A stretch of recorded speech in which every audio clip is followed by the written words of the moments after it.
हम पे तो है ही नो, हम पे तो है ही नो। Hello guys, I hope you all are doing well and आपकी तैयारी बहुत ज़्यादा अच्छी चल रही होगी। आज की वीडियो जो मैं बना रहा हूँ वो बना रहा हूँ हाउ टू एनालाइज मॉक जो मैंने दिया है अभी हाल फिलहाल में। ये 22 मार्च को दिया है, जिसमें मेरे 47 आउट ऑफ 80 मार्क्स आए हैं। आरआरबी क्लर्क की मैं बात कर रहा हूँ।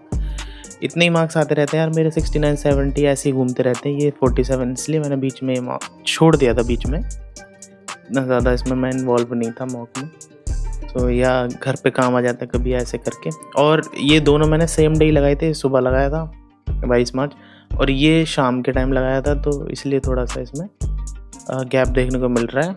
हालांकि मैं कोई ज़्यादा ये नहीं बोलूँगा कि भाई मैं बहुत ही पर्दाफाड़ स्टूडेंट हूँ। I am not that bright, I am just a normal average student. So yeah मैं जैसे एनालाइज करता हूँ वो मैं बता रहा हूँ अपना। ये मैंने मॉक दिया था हाल फिलहाल में, सबसे रिसेंट का मॉक है, यही मैं खोल लेता हूँ। और ये मैंने अभी एनालाइज नहीं किया, इसकी मैं वीडियो बनाना चाहता था तो मैंने इसलिए एनालाइज किया नहीं था अभी तक। As you all know that in RRB दोनों एग्ज़ाम जो आरआरबी के होते हैं पीओ और क्लर्क में, हमें 45 मिनट्स का टाइम मिलता है, जिसके अंदर हमारे पास दो ऑप्शंस होते हैं, और नॉट ऑप्शंस, दो मैंडेटरी सब्जेक्ट्स होते हैं। इसमें इंग्लिश नहीं होता, रीजनिंग होता है, न्यूमेरिक एबिलिटी मैथ्स होता है। एंड फॉर दैट आपको 45 मिनट्स मिलते हैं और आपको अपने हिसाब से इसको मैनेज करना है कि आपको रीजनिंग में ज़्यादा टाइम देना है या मैथ्स में ज़्यादा टाइम देना। ये डिपेंड करता है क्या सब्जेक्ट आपका स्ट्रेंथ है, क्या आपकी वीकनेस है। हालांकि बहुत सारे अलग भी फैक्टर्स होते हैं, उस पर मैं जाऊंगा नहीं ज़्यादा। तो बेसिकली ये मैंने रीजनिंग अटेम्प्ट की थी, इसमें 40 आउट ऑफ 40 बना दिए थे। एज यू ऑल नो कि समटाइम्स ये इजी भी आता है आरआरबी क्लर्क, और ये मोस्टली ईजियर साइड में ही रहता है। मॉक्स में भी इवन ईजी साइड में ही रहता है।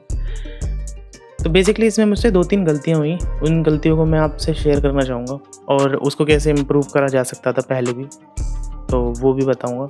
तो मैं सॉल्यूशंस पे चला जाता हूँ सीधे। हालांकि इसमें क्वेश्चंस बहुत ज़्यादा, फुल स्क्रीन कर लेता हूँ इसको मैं। हालांकि इसमें क्वेश्चंस बहुत इजी थे, लाइक बहुत ज़्यादा इजी थे। ये देख सकते हैं आप, टाइम मैंने सही टाइम में ये सब तो बना दिए। एक ही गलत टाइम में हो गया, देन ये सही में, तो ये तो सही टाइम में बन गए। अब आते हैं इस वाले पज़ल पे। तो ये जो पज़ल है मैंने यहाँ से स्टार्ट किया था एंड इसमें आप टाइम देख सकते हो, मुझे दिखा रहा है। तो ये बहुत ज़्यादा टाइम है एक पज़ल के लिए। आरआरबी क्लर्क में बहुत ज़्यादा टाइम है और ये मतलब अच्छा टाइम नहीं है। मैं सोचा था शायद ये ख़राब हो गया मेरा पेपर, और ये सिर्फ मेरी एक गलती की वजह से हुआ था। मैंने पूरा पॉइंट टू पॉइंट बनाया ये पज़ल मैंने।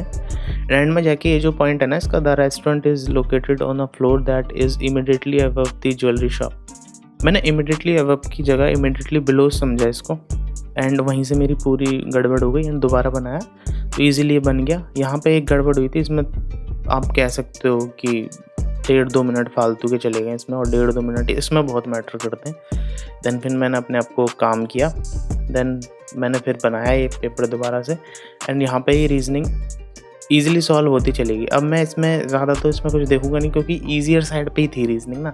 रीजनिंग ऐसी रहती है आरआरबी क्लर्क में, और किसी की बात नहीं कर रहा मैं, इसमें ऐसी रहती है। तो जितने ज़्यादा तुम पजल सॉल्व कर सकते हो करो भाई, जितनी स्पीड बना सकते हो पजल्स में वो बनाओ, that is more important than anything else. ठीक है, अब आ जाते हैं रीजनिंग। तो आपको शायद समझ में आ गई होगी क्या है क्या नहीं है। रीजनिंग में अगर पजल में अटक गए दैन तभी हो सकता है आपका कुछ गड़बड़ हो जाए, बाकी तो सब सही जाता है मोर लाइक।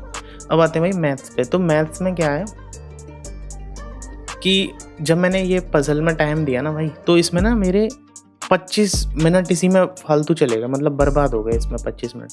हालांकि मैं इसमें फोकस लेके चल रहा था कि इसमें मैं 22-23 मिनट दूंगा एंड बाकी के इसमें न्यूमेरिक एबिलिटी में दूंगा। तो इसमें एक डीआई थी, जैसे ये थी। अब इसमें नंबर्स बड़े बड़े, हालांकि इतने बड़े बड़े भी नहीं है, ईजी हैं, डूएबल हैं सारे के सारे।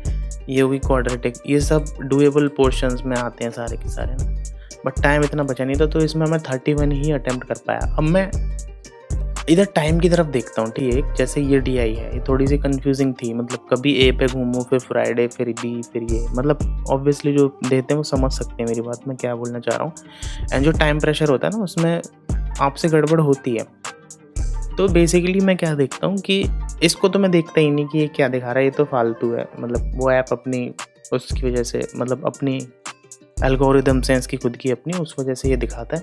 बट मैं अपना टाइम देखता हूँ यार, मेरे को ना ये पर्टिकुलर क्वेश्चन में मुझे बहुत ज़्यादा टाइम लगा था, तो मैं इसको एक बार और सॉल्व करता हूँ और देखता हूँ कि लाइक और कोई अल्टरनेटिव मेथड हो सकता था क्या इसको सॉल्व करने का, लाइक कि मैं कुछ शॉर्टकट मार सकता था या उसको कर सकता था इस तरीके से। तो मैं ये सारे क्वेश्चंस एक बार देखता हूँ, एक बार स्किम करता हूँ सारे क्वेश्चंस को, जो इजीली बन जाता है वो तो जैसे ठीक है, जैसे मैं दिखा देता हूँ आपको। जैसे सिंप्लीफिकेशन तो कौन ही एनालाइज करता है। जैसे क्वेश्चंस है, अब ये क्वेश्चंस पता है बहुत ज़्यादा डूएबल क्वेश्चंस थे, ये मैंने किए ही नहीं है लाइक, तो ये भी हो सकते थे और मेरे मार्क्स आ सकते थे, उस पजल की वजह से सब बिगड़ गया। तो मैं जैसे ये क्वेश्चंस हैं, अब इन क्वेश्चंस तक मैं पहुंचा भी नहीं हूँ। अब जैसे ये क्वेश्चन मैंने उठाया और मुझे इसमें 1 मिनट से ज़्यादा लग गए, 1.5 मिनट या 2 मिनट लग गए। तो this is a problematic factor, मतलब आपको फिर देखना है कि क्यों लगी, ठीक है, 1 मिनट क्यों लगी और इसको कैसे और किया जा सकता था अल्टरनेटिव मेथड से। And you should make sure कि मैं आगे से इसी मेथड से इस टाइप के क्वेश्चंस को हैंडल करूँगा। तो ऐसे आप अपने मॉक्स को एनालाइज कर सकते हो कि मेरा वीक पोर्शन क्या है, मेरा स्ट्रॉन्ग पोर्शन क्या है। एंड इससे प्रॉपरली आपको एक एक डायरेक्शन मिलता है कि वेयर आर यू गोइंग, आपका जो गोल है आप उसकी तरफ जा रहे हो या नहीं जा रहे हो। आपके एवरेज मार्क्स डिसाइड करते हैं कि वेयर यू आर स्टैंडिंग।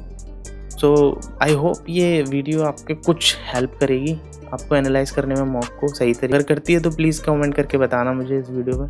बाकी thank you guys, subscribe this channel please.